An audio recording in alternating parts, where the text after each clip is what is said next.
Hi guys, this is our last day here in Seoul, South Korea today, and our first stop is Kimchi Museum. And most of workers here are Filipinos. Ayan, tuturuan nila kami guys na napakaraming mga bagay kung paano nila po na-proseso and then hanggang sa product nila. Experience yung mag-kimchi making and then handbook wearing them. Pero bago yan, itutour ko muna kayo dito sa aming Seaweed Exhibition Hall. Ito yung aming old machine na ginagamit nila noong 1960 sa paggawa ng seaweeds. Shape maker machine, dehydrator, and the seasoning machine. But these days, hindi na natin ito ginagamit. Kasi meron na tayong new modern, and then later on, I will let you show that. Tara dito!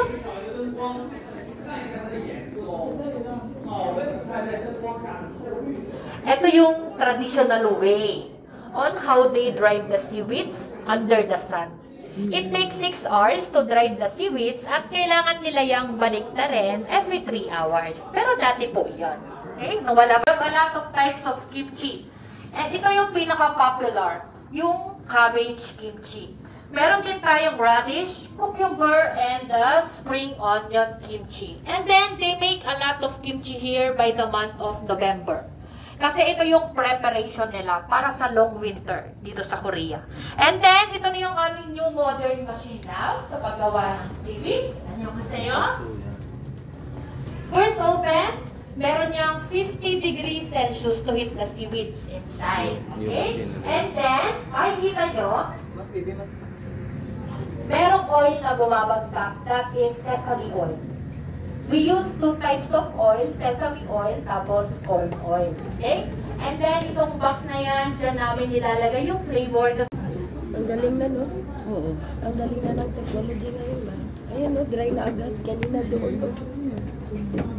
Bilis, Binit ng machine. Kaya na, Ayan na, nag-ignore na siya. Ayan, no? Tingnan mo, te. Galing. Okay? Right? That is only original flavor, okay? And mainit na rice, isabaw na lang yan. Ulam na siya kaagad. Sarap? Yung choices. Okay? Hindi lang original flavor. Hindi pa tayo. Tara, usok tayo dito. And then, Ay, seaweeds pa lang. Ay, sorry ko. Ay, wala.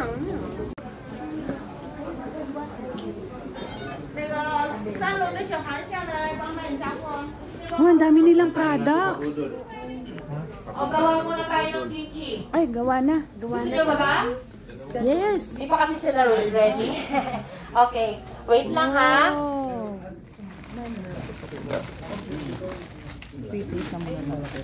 Pre-cooked salt, kailangan nyo lang siyang iset aside for at least 2 to 3 hours. And then, after 2 to 3 hours, kailangan yung banlawan mainit. Kasi ang rock salt, hindi yan natutunaw. Maalan siya. Okay? After mo banlawan, i-drain lang yung water. Mamasage nyo lang yung sauce sa every layer ng leaves natin. Layer by layer, leaves by leaves dapat ha. Ayan.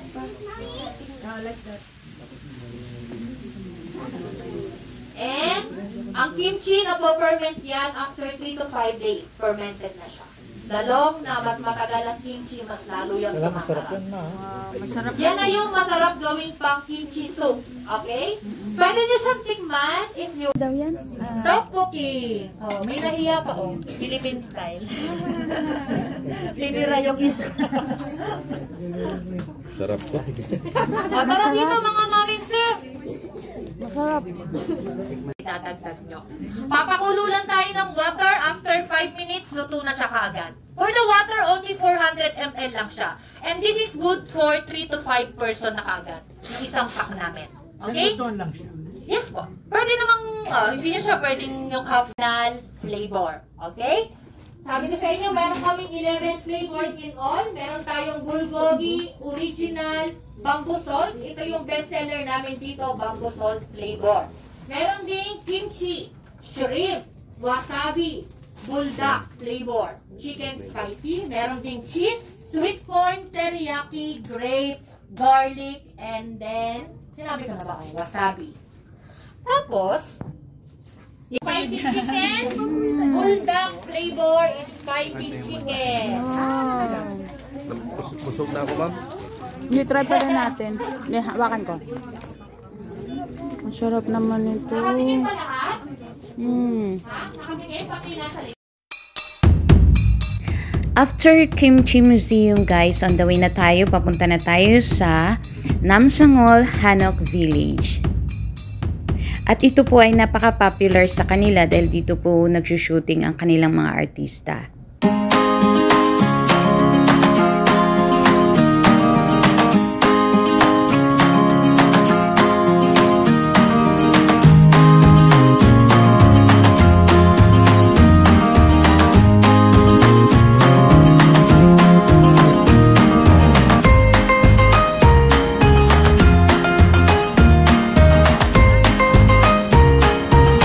Village. Yan. Saan tayo ngayon? Diyan. Ito sa entrance. Yan. Yan. Grabe ang lamig. Ngayon guys, may araw na siya. Pero yung lamig, yung hangin, ewan ko ba? What? Parang may yelo na. Sobrang lamig. Oh.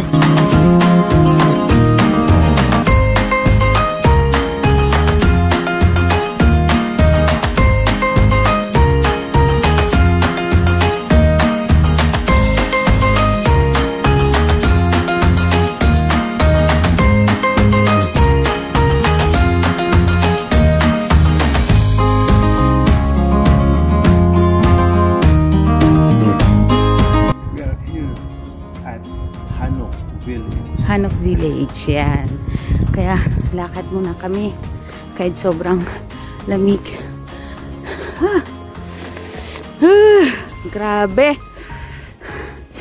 Yung ilong namin ang tigas na. Hindi na namin nararamdaman yung sipon na tumutok. Ayun. First day, doon kami galing. Andyan. Sa unahan lang. Konti.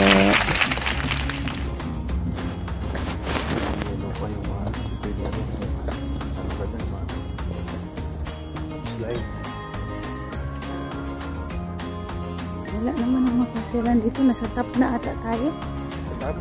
Baba tayo.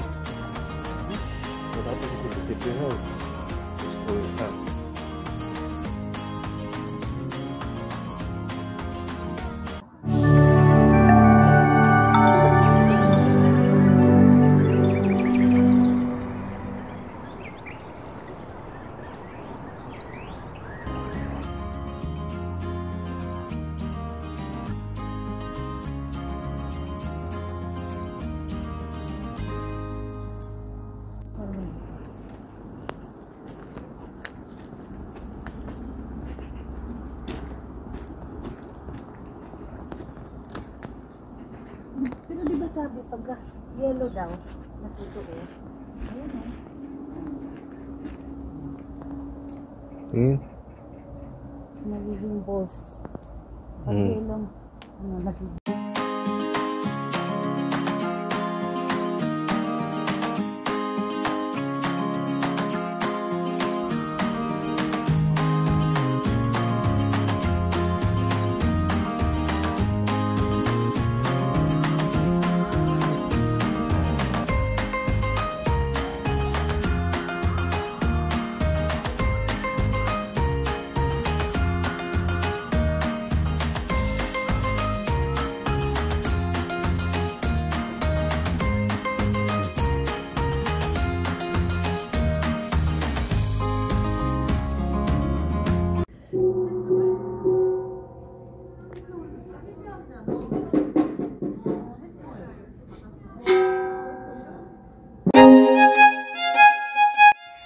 Bago kami mag-dinner guys, dumaan muna kami dito. This is our last stop here in Dongdaemun Plaza or Square.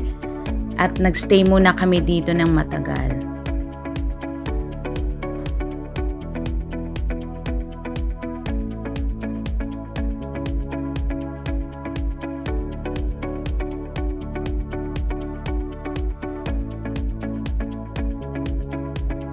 is Dongdaemun Design Plaza. This is shooting place of Vincenzo drama. Vincenzo. So you can also visit here. Photo. Ayan, dito na kami guys sa Dota Mall. Ayan po, tapat lang po nito ay ang Dongdaemun Plaza. At aakyat kami at dito kami, nasa second floor kami. Dito sa Starbucks nila. Nagstay muna kami ni Honey. Nag-hot cappuccino latte muna kami dito.